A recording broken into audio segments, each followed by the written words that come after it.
When was the last time that you set a goal that made you nervous? I'm talking about a goal that if you said out loud, you would immediately think, oh whoa, this is going to be hard, this is going to stretch me. When you feel that little twist in your stomach, that's when you know you're onto something. Here's the truth. Most adults, especially parents, are scared of thinking big and setting big goals. We tell ourselves, it isn't the right time, I've got too much on my plate, my priorities have changed. And while all this can be true, it can also be an excuse to settle. A 2020 study from Gallup found that adults are far less likely than young adults to set ambitious goals. And that lack of challenge is linked to lower motivation and lower self-satisfaction. In other words, if you're feeling a bit flat in life, there's a good chance that you haven't set yourself a goal that excites you or even scares you. Now, here's the thing. A goal that scares you isn't just about the end result. It's about what it does to you along the way. Because a big goal forces you to change your systems, your mindset, and your habits.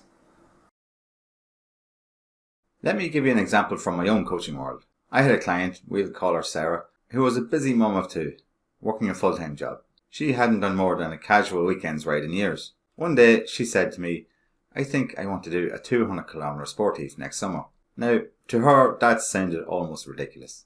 She didn't have the time, the fitness or the confidence, but she lit up when she talked about it. So we broke it down into milestones. First, build it back into 3 rides per week, then extend the long ride, and then we added climbing work. By the time the event rolled round, not only had she finished the 200-kilometre, she'd become a completely different rider. More confident, more structured. And she had energy that spilled over into the rest of her life. Her kids saw her working towards something challenging, and that made them proud. This is the most underrated benefit of setting goals that scares you as a parent. They're learning how you handle challenges by watching how you handle yours. If they see you back away from anything that looks too hard, that becomes the normal for them. If they see you commit to something that's tough and push through setbacks and finish what you started, then that becomes their blueprint for life. Now, I know the objections that pop up here. They're something like, I don't have time, and what if I fail? What if I don't have time to keep up with all the training? And what will people think? So let's unpack each of those. So objection 1, I don't have time. You don't need 20 hours per week to train for big events. You need a smart plan and a system. The exact stuff we talked about in the last video. Plenty of parents have trained for Ironman triathlons, ultra distance rides and multi-day events with just 6 to 8 hours per week. The difference is focus and not total hours. Objection 2, what if I fail? Well, here's the thing. Failure is data. It's feedback. A 2018 study from the Frontiers of Physiology found that athletes who reframed their failure as learning bounced back faster and performed better long term than those who saw it as a dead end. If your goal is big enough to scare you, then there is a risk that you might not hit it. That's the part that makes it exciting. And even if you don't nail that end result, you will be fitter, stronger, and more resilient than if you had never tried. Objection 3 is I can't keep up with the training. Well, training for a scary goal is not about perfection. It's about consistency. If you miss a session, you just adjust and you keep going. Think of it a bit like parenting. You don't quit being a parent because you've had a rough day with your kids, although sometimes you might feel like it. You just keep showing up. Objection 4 is what will people think? This is actually a major stopping point for most people, whether they want to admit it or not. If you're not from a cycling family or your friends aren't into riding, then you might come across as a bit strange to them. They might even dislike cyclists and aren't afraid to tell you that you shouldn't be on the road. There's not much you can do to change these people's minds, and neither should you try. These people will hold you back if you let them. But don't let them. In fact, the way that I get over this obstacle is to just let them think what they want to think. Let them be bitter and have negative thoughts towards cyclists. You can't control them, so make sure they aren't controlling you. If you want to jump into the methodology a bit more, then read the book The Let Them Theory by Mel Robbins. I'll put it in the link in the description below. So how do you choose a goal that's big enough to scare you, but is realistic enough to pursue? If you're 70% sure that you can get there with the right training and support, then it's probably just about the right size.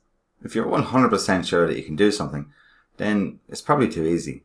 Likewise, and if you're 10% sure you can do it, then, well, it's probably too hard right now. Once you've picked your goal, you need to make sure that it's visible. Write it down. Tell people about it. Put it on your fridge, your phone wallpaper, or even next to your bike. Research from the Dominican University in California found that people who wrote down their goals and shared them with their friends are 42% more likely to achieve them than those who kept them private. So once you have it visible, we can now break it down into milestones. If you want to ride, say, a 300 kilometer in August, maybe your milestones will be 100 kilometers in April, 150 in May, 200 in June, 250 in July. Each milestone is a mini win and a checkpoint to see how you're progressing. And remember, big goals don't have to be event based. Your goal can be cycling a certain mountain pass, or even riding a century in under 6 hours, or even just cycling every week for an entire year.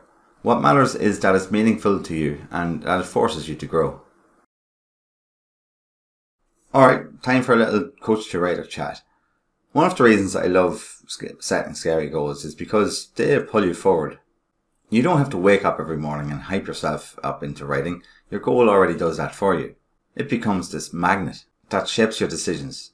You start asking, does this get me closer to my goal or further away? I remember one winter I was thinking about doing a 400 kilometer Audax. Cold mornings, dark evenings, and every excuse in the book. But the right date was circled in the calendar. It was coming, whether I was ready or not. And that simple fact got me out the door more times than I can count. So here's my tip for you. Pair your scary goals with why it actually matters to you. You can't just be, I want to get fitter. That's not strong enough on its own. It might be something like, I want to prove to myself that I can still do hard things. Or, I want my kids to see me follow through on my challenge.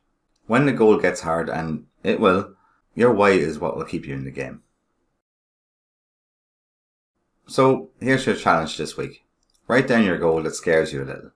Not terrifies you, just enough to make you nervous and to make you not 100% sure that you can do it. Then, tell everyone about it. Bonus points if you tell your kids. Then, take the first tiny step towards it this week. Sign up for the event. Book the travel and put it in your calendar. Because once you've put it in there, you're already on your way. If you want help picking that goal and building a plan that can work in real life, with work, kids and everything else, you can find more info on my website by clicking on the description below. You can also just simply subscribe and you'll get more content just like this. Remember, you don't grow by staying comfortable. You grow by chasing something that's just out of reach.